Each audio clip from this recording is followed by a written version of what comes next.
I've seen your DVD, Oh, wow. effortless guitar playing. Yeah, that's false advertising, isn't it? So, it's kind of a long piece. I would love to hear the whole thing, but if you want to just do a little section, it's totally up to you. Whatever you want to do. Maybe I just play and then you can stop me. Okay. And do you have it memorized? Yeah. Okay, so you don't need to turn pages or anything. Okay. Good.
you've worked a lot.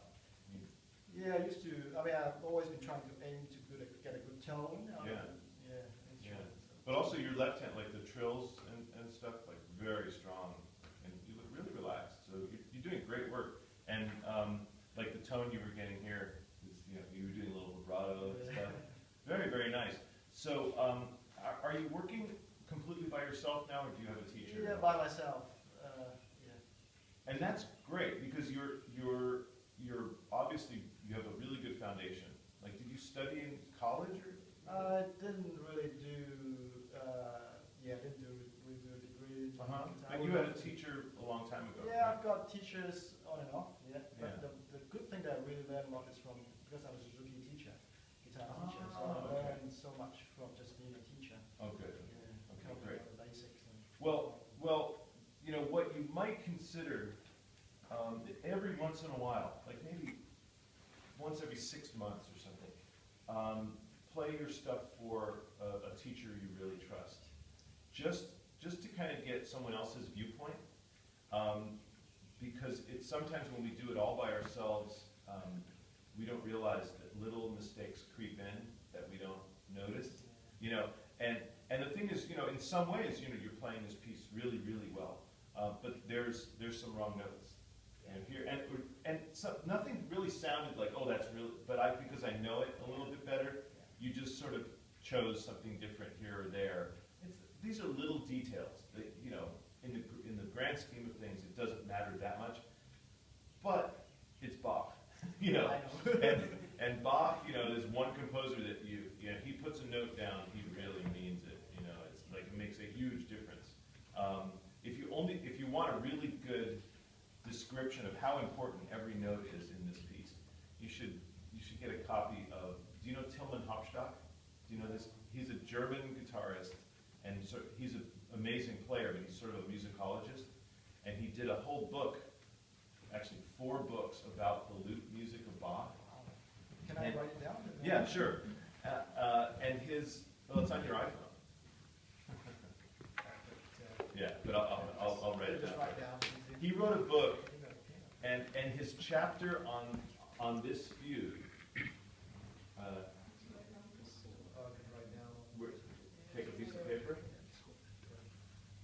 Okay, but I can't read it in Chinese. I'm sorry. And is this her book? So That's fine. I'll just. Is this your book? That's I'll just take the page. Take the page off. Yeah. Okay. His name is Tilman Hoppstock, and I think you can find it online. It's his company's called Prim Editions, and he wrote 4 books about this. But he wrote this one about it's 997 through 1001. I think, I'm pretty sure. And so he has this one in there. And his chapter about this piece is like 80 pages long. And it's unbelievable. He talks about every version of it. The organ version, he compares the organ version to the violin, to the lute, all the additions. He analyzes it formally, structured. He tells exactly where every single entrance is, and the incomplete entrances. It's like more information than you ever wanted to know. But in a way, it's really great. I mean, for me, it's like, wow, here's a piece, oh, let's play this piece. And then it's like, oh my God, it's like a whole doctoral treatise on this piece. Maybe it's too much information, but in a way, like, he shows why this note in this particular place has to be this note. And, there are little things like, I'm pretty sure, like that chord, for instance. I'm pretty sure you played it a C sharp, for instance. I mean, a few things happened along the way where I was like, oh, is that right? But I'm pretty sure that you played a C sharp there. Am I correct? If you go from B da da da, you go from the,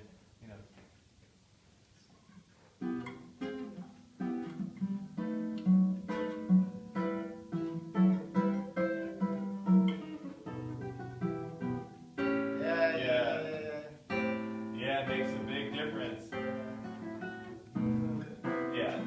So little things like that. So that's for sure, and there were 1 or 2 other things here along the way. But I don't want to waste our time just me correcting one or two wrong notes.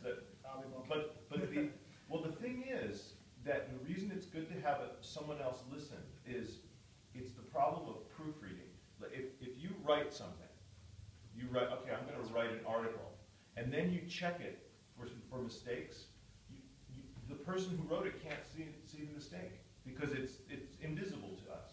So someone else who didn't write it will, hey, you did this word twice. Why it says the and the at the end of the line and the beginning? It says the twice. Now computers are helpful for that now too. But it's the same idea. You want someone else to listen to it who knows it and say, hey, is that not right? Oh, okay. Oh, okay. And then boom, you fix it. But it's hard as the player to hear it. And once we learn it, it's really hard to unlearn it. I know. The thing with playing music that's hard is it takes very little time to learn a piece, but if you learn it the wrong way, it takes a long time to unlearn it and then relearn it. Yeah. So anyway, you know all this stuff because you're a teacher. Okay. So I really like your sound too. It's really, I can hear that you really worked on it. One thing that sometimes I see is a little bit of bouncing around in the right hand, and it's not that I want your arm to be locked, connected to the guitar. It should be fluid and free, but I sometimes feel like you're using this to help you to pluck. Yeah. Sometimes. We've told many times. Yeah, and it's not that that's necessarily bad, but you want to feel like the idea of the sound comes from in your palm, if that makes any sense. Like if you want your index finger to hit a note, you think this is where it starts from, and if you want your middle finger to hit a note, it starts there. It's not the tip being moved by the whole thing. Yeah. Does that make any sense? Yep. So just play slowly. Play the beginning of the piece. So this is it's a funny thing to put our attention on, but just for a second, instead of thinking about the tip of your finger, right? It was exactly the opposite of what I told the last student because he needed to hear the tip of your finger. But see, your sense of touch is really highly developed. Okay, so you're thinking, the tip of my finger, and that's fine. But sort of the next level is to feel this is what brings your finger to the string, and then when you're about to play, you just touch this part of my finger. Okay, so I go like this. That brings my finger to the string, and then I squeeze it and feel it resist my finger. And right here, the muscles in here, when I apply pressure, the muscles engage, and then when I play, they just release and they return. Right. So you know all this, but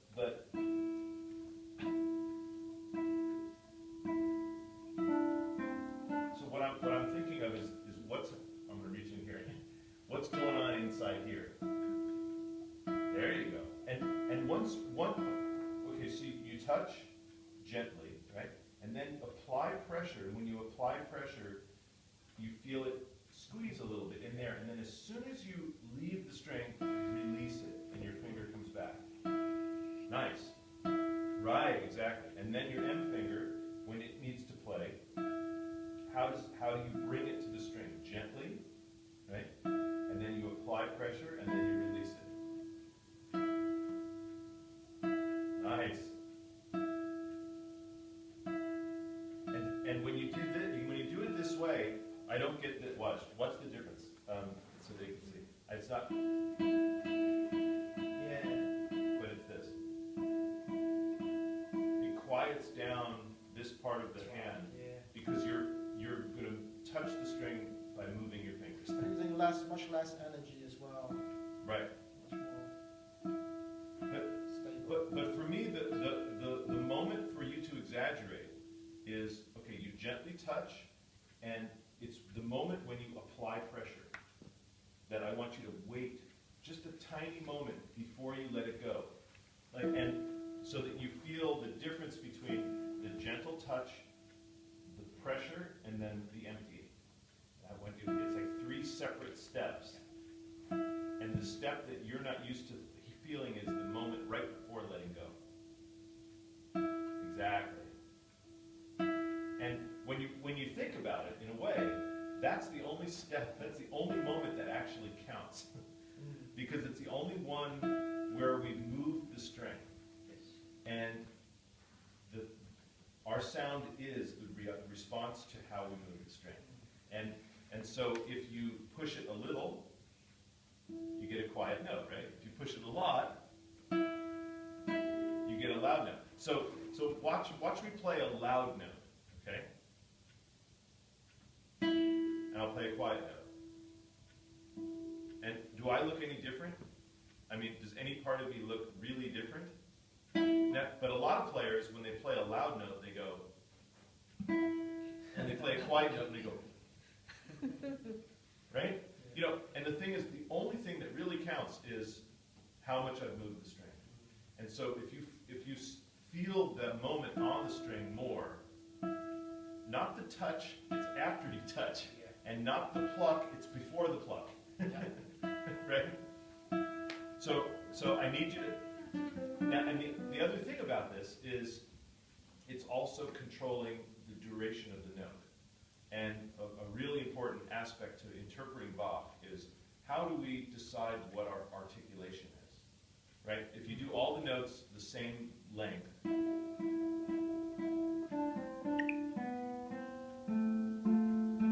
it's fine, but it doesn't have lots of character. If you do them all really short,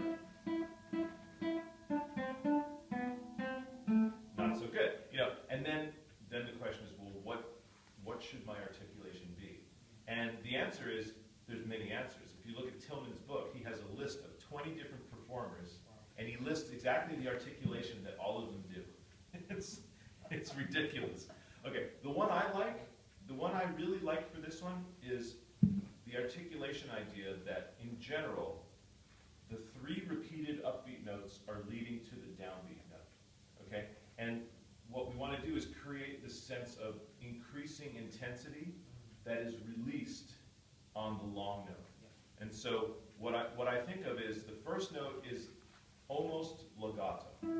The second note is a little bit short. And the third one is short. So, and then the last one is really legato. So when I put it together, it's this. Listen.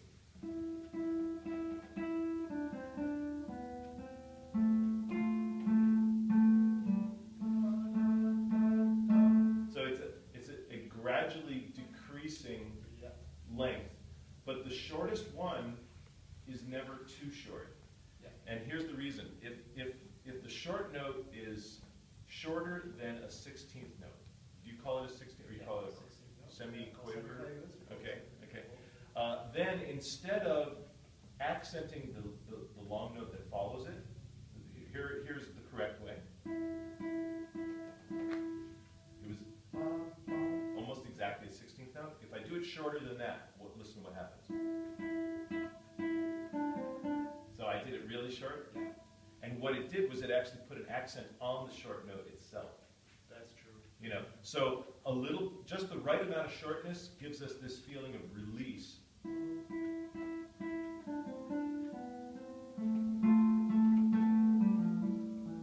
So you don't have to really accent that note; it naturally feels accented. But if you do it too short, it does the exact opposite. Well, our player did that. I think I don't know. I heard some of the player overdo the accents. Right. And I think, and you have to be really, really careful with that. You know, so I just introduced 2 completely different ideas. One was the sense of touch, and then the articulation of this particular line. In a way, they're kind of related, because the way that you approach the string, the way that's going to determine the length of the note. And so being aware of how you get to the string and then how you pluck it.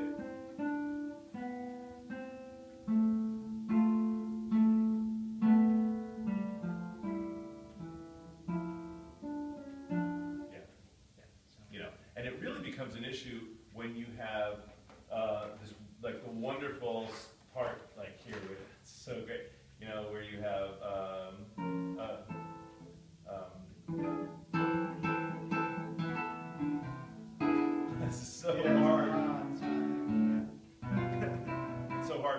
even, where's the spot I'm looking for? Or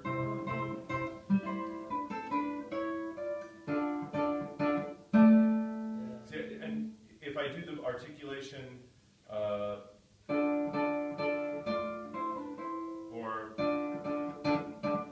did you hear the sort of faulty articulations? But if I go, so you can start applying that idea as you're learning the piece. Give it a try. Do it maybe a little slow.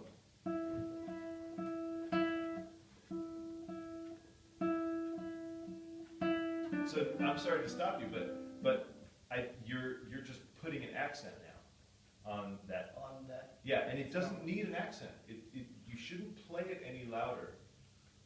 It's the articulation, and part of the idea here is Bach liked to play the harpsichord a little bit, Yeah. a little bit, and on the harpsichord you can't do an accent.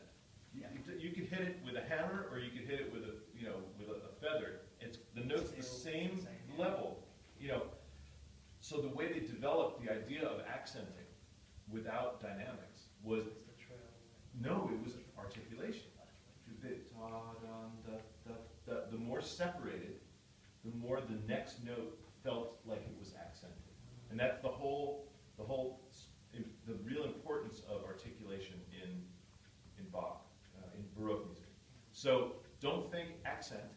Think that the note before it is a little short.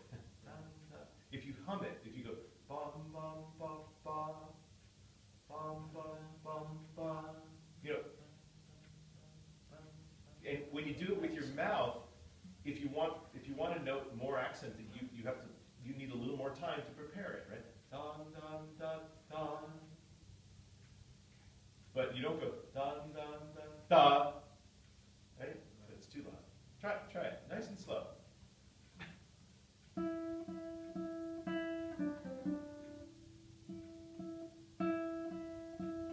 So maybe your M finger needs to stop on the string a little early. That was too early. Think of it exactly as a semiquaver. Bum, bum, bum, bum. That was too early. Not enough. Watch me do it. Oh, yeah, you start with that. No, you start with that.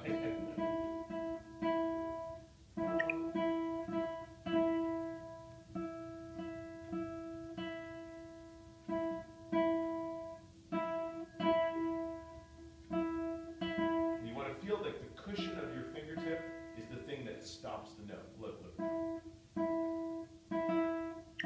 Yes. Bum, bum. That's it. Bum, bum. That's it. Now go. I am. Right. That's perfect. Now do it with your thumb by itself. Go.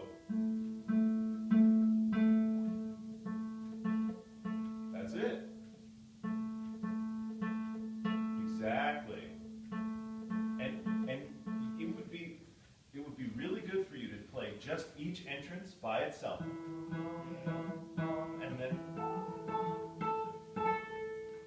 And then it's too bad we can't do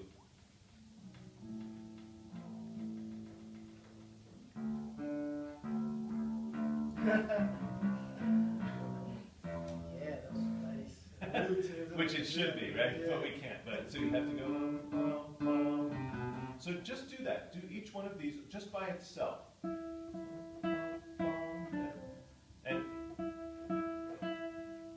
now do the thumb one. Good. And now.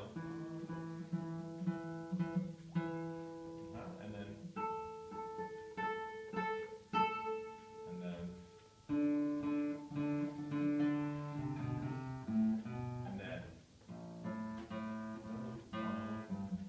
That's it. Now, slowly play the piece, and every time that theme comes in, just notice the length of that note, that note, that note.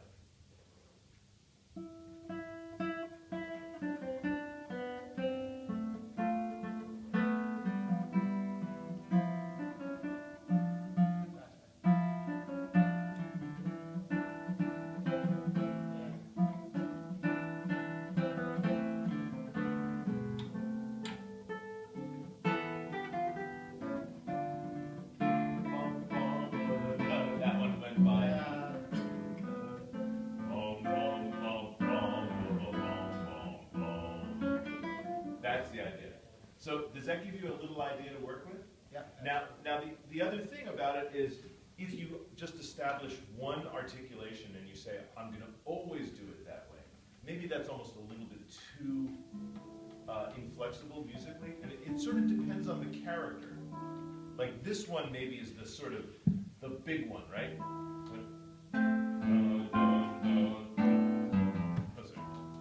Went down to A. And this one could be stronger, you know, and more staccato maybe than these little internal ones. But sorry.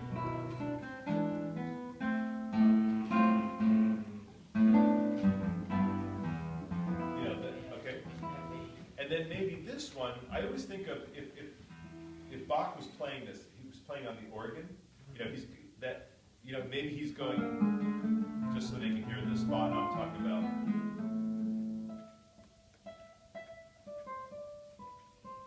I always thought that it would be, you know how organs have two registers? He's And then something. That was it. you know, like a totally different sound. So I think it's.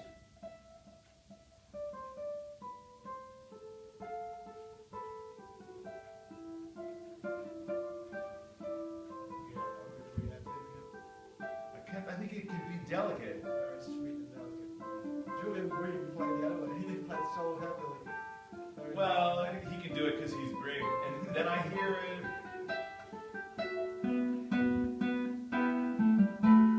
Then when this comes in, it opens up. You know. So I kind of like that. And the articulation, I'm doing it the same articulation but softer. So I'm not going.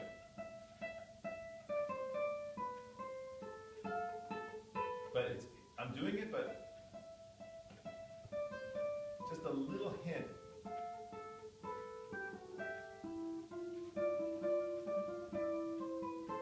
You know, the other thing to think about here, because we're out of time, unfortunately, but I know it's terrible. But to give you something to think about when you're playing this, which is, guitar is a percussive instrument. So when we hit a note, it's dot dot dot, note note note note note note. So whenever there's a fast note value, semi-quaver, for instance, against a slower value, the fast value always is easier to hear, okay? So whenever we have, like, these notes moving, like these notes moving here, it's harder to hear the long note, okay? Especially right here, here's a long note, and so we have